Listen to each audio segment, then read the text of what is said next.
Given what had happened in the last few hours, how drastically her life had changed, mayhap it was causing a collapse of her mind.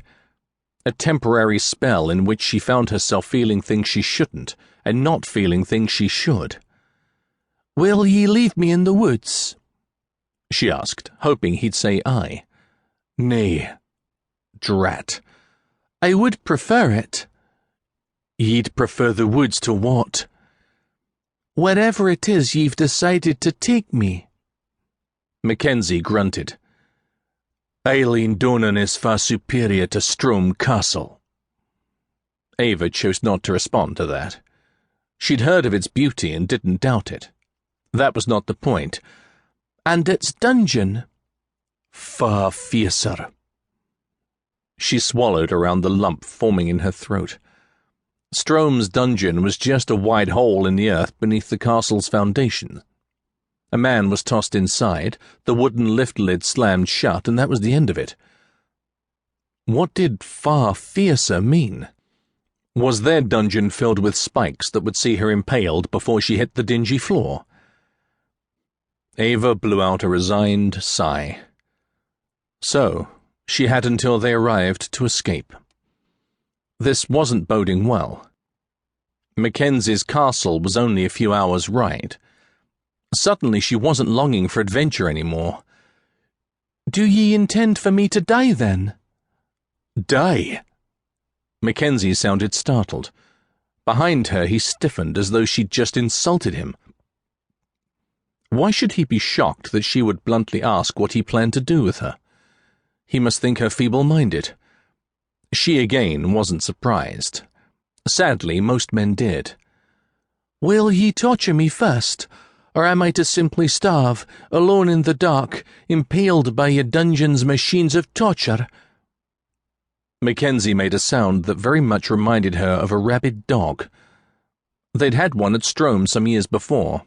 Rather sad when it had to be put down. "Ye insult me, madam." Ava grimaced, crossing her arms over her chest in defiance, despite the fact that he sat behind her. "I say ye've done more than enough to warrant it." His grip around her waist tightened, momentarily cutting off her air until he seemed to realize what he was doing. She'd held herself very still, part of her praying he'd just toss her to the ground and be done with her. The other, much smaller part, fearing that hitting the ground would not feel very nice at all. "Do it," she said. "End it now." "Ye know not what ye ask." "I know very well what I ask." Ava was no stranger to hardship and pain. She was a MacDonell by blood, orphaned when she was only a lass. Her uncle, brother to her father, Laird MacDonell, had taken her in on the pretense of marrying her to his son, her cousin Dougal. But his son had died, and so her uncle had decided to marry her himself when she was 15.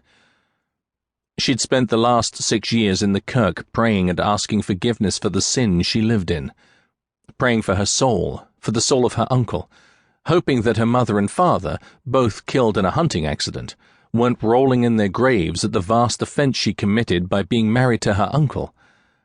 And now she'd been compelled to defend her uncle, her husband, against the man who'd taken her, abducted from the only place she'd ever known as home. Aye, she'd wanted to leave, but on her own terms. These were not her terms, nor exactly the timeline she'd envisioned.